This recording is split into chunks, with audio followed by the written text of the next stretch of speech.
ज्ञान की चर्चा हो रही है। आज भगवान कहते हैं सुनो, ये पांडवों के परिकर को मैं लेकर के आया हूँ, आप इन्हें कुछ अच्छी समझ दीजिए, अच्छा विचार दीजिए, अच्छा ज्ञान प्रदान करिए। तो कई धर्मों का उपदेश आज अब पितामह भीष्म जी अर्जुन के सहित समस्त परिकर को समझा रहे हैं।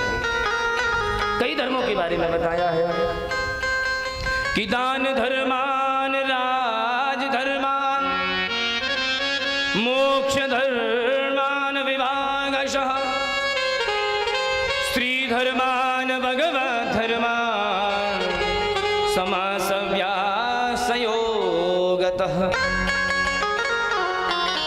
दान धर्म के बारे में बताया कि दान की महिमा बहुत बड़ी है, दान सबको करना चाहिए।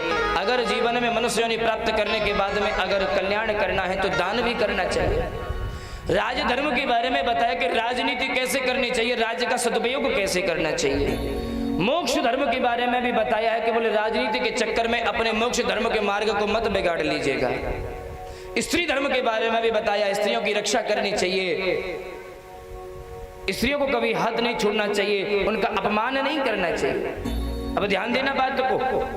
अब जैसे ही पितामह भीष्म स्त्रियों के धर्म का ज्ञान पांडवों को प्रदान कर रहे थे तो पीछे खड़ी द्रौपदी अचानक हंस पड़ी, हंस गई, उसे हंसी आ गई।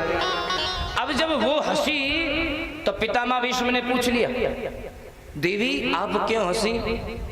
नहीं नहीं महाराज, बस ऐसे ही हंसी आ गई, ऐसे ही हंसी आ गई तो मैं हंस पड़ी। पितामह भीष्म कहते नहीं, आप एक पतिव्रता नारी हो, कुलीन स्त्री हो, और एक पतिव्रता नारी कुलीन स्त्री बिना कारण के कभी हंस ही नहीं सकती है। पतिव्रता नारी का एक लक्षण है कि वो बिना कारण के कहीं भी हंस नहीं सकती है। तुम मुझे कारण तो बताओ हंसने का। पितामह भीष्म जब जिद करने लगे तो आज द्रौपदी बोल पड़ी, महाराज अगर आप जानना चाहते हो कि हमें किस बात पर आई है हंसी तो सुन लीजिए।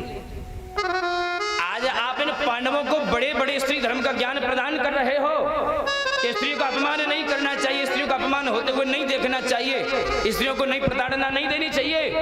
आज तुम स्त्री धर्म का ज्ञान बता रहे हो, ये आपका ज्ञान उस दिन कहाँ चला गया था जिस समय पांडव कौरवों की कुछ सभा के बीच में आप सिंहासन पर बैठे हुए थे और मेरा चीर खींचा जा रहा था दुष्ट दुशासन के हाथों से। ये स्त्री धर्म का ज्ञान तब आपका कहाँ पर गया हुआ था? अरे वो ज्ञान किस काम का जो समय पर काम ना आए।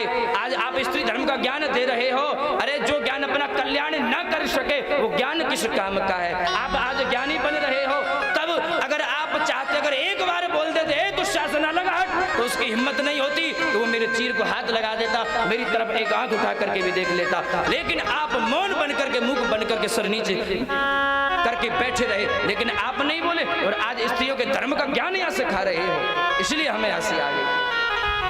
पितामह भीष्म ने मनी मन प्रणाम किया और कहने लगे, हाँ द्रौपदी मैं जानता हूं मुझसे अपराध बन गया, लेकिन उस समय में और इस समय में अंतर है। जिस समय में वहां पर बैठा हुआ था मेरे शरीर में, मेरी रगों में उस दुष्ट दुर्योधन के नमक का रक्त बह रहा था, अन्न का प्रवाहित हो रहा था, इसलिए मेरी मति मर चुकी थी। लेकिन देख तेरे पति ने मेरे शरीर को बाणों के द्वारा छेदन करके, छिद्रान्वेषण करके जितना भी पाप का जो रक्त था सब प्रवाहित हो गया और आज मेरा अंतःकरण शुद्ध हो गया है। और मैं नहीं चाहता कि जो मुझसे अपराध बना है वो तेरे पतियों से कभी अपराध बन जाए, इसलिए आज मैं स्त्री धर्म के बारे में बता रहा हूं।